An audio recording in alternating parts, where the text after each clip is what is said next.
Hello అండి, welcome to my channel Sriramula vlogs.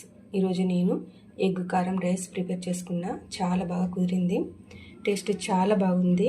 ఇది ఇన్స్టెంట్గా అయిపోయే రెసిపీ. లంచ్ బాక్స్లోకి ఇది పర్ఫెక్ట్ రెసిపీ. ఎంతో ఈజీగా టేస్టీగా చేసుకునే ఈ రెసిపీని మీరందరూ తప్పకుండా ట్రై చేయండి.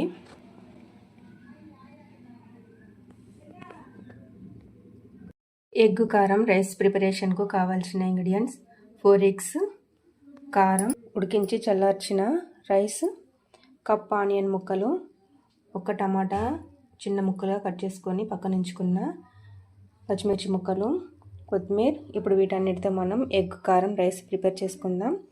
ఆయిల్ వేడైంది, జీలకర్ర వేసుకుంటున్నా. పచ్చిమిర్చిని ఇలా సన్నగా కట్ చేసుకొని వేసుకుంటున్నా.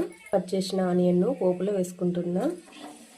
ఆనియన్ ముక్కలు లైట్ గోల్డెన్ బ్రౌన్ కలర్ వచ్చేంత వరకు వేపుకొని ఇందులో 1 స్పూన్ అల్లం వెల్లుల్లి పేస్ట్ వేసుకుంటున్నా. ఈ అల్లం వెల్లుల్లి పేస్ట్ పచ్చివాసన పోయేంత వరకు వేపుకోవాలి. గ్యాస్ని మీడియం టు లో ఫ్లేమ్లో ఉంచుకొని ఉడికించుకోవాలి. అల్లం వెల్లుల్లి పేస్ట్ వేగిన తర్వాత ఇందులో టమాటా ముక్కలు వేసుకుంటున్నా. పోపులో వేసుకున్న టమాటా ముక్కలు మగ్గేంత వరకు ఉడికించుకోవాలి. టమాటా ముక్కలు మగ్గిన తర్వాత పోపులో పసుపు వేసుకుంటున్నా. కొత్తిమీరను పోపులో వేసుకుంటున్నా. పోపు ఈ విధంగా వేగిన తర్వాత ఇందులో ఎగ్స్ను వేసుకోవాలి. ఎగ్స్ను ఈ పోపులో వేసుకుంటున్నా. ఎగ్స్ని పోపులో వేసుకొని 1 నిమిషం వరకు కదల్చకుండా ఉంచాలి. ఎగ్గును మరీ చిన్న ముక్కలుగా చేయకూడదు.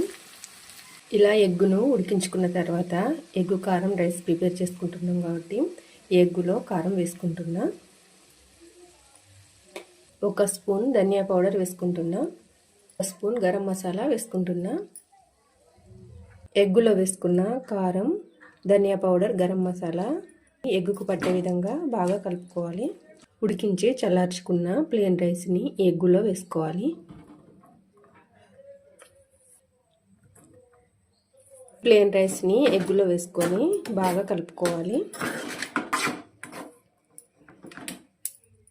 ఈ రైస్ని ఎగ్గులో వేసుకొని ఎగ్గు మొత్తం రైస్కి పట్టే విధంగా బాగా కలుపుకోవాలి.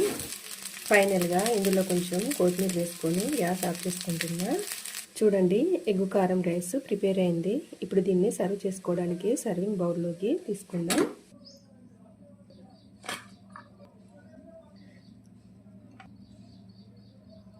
చూడండి, ఎగ్గు కారం రైస్ ప్రిపేర్ అయింది. చాలా టేస్టీగా ఉంది. ఇది లంచ్ బాక్స్లోకి పర్ఫెక్ట్ రెసిపీ. ఎంతో టేస్టీగా ఉండే ఎగ్ కారం రెసిపీని మీరందరూ తప్పకుండా ట్రై చేయండి.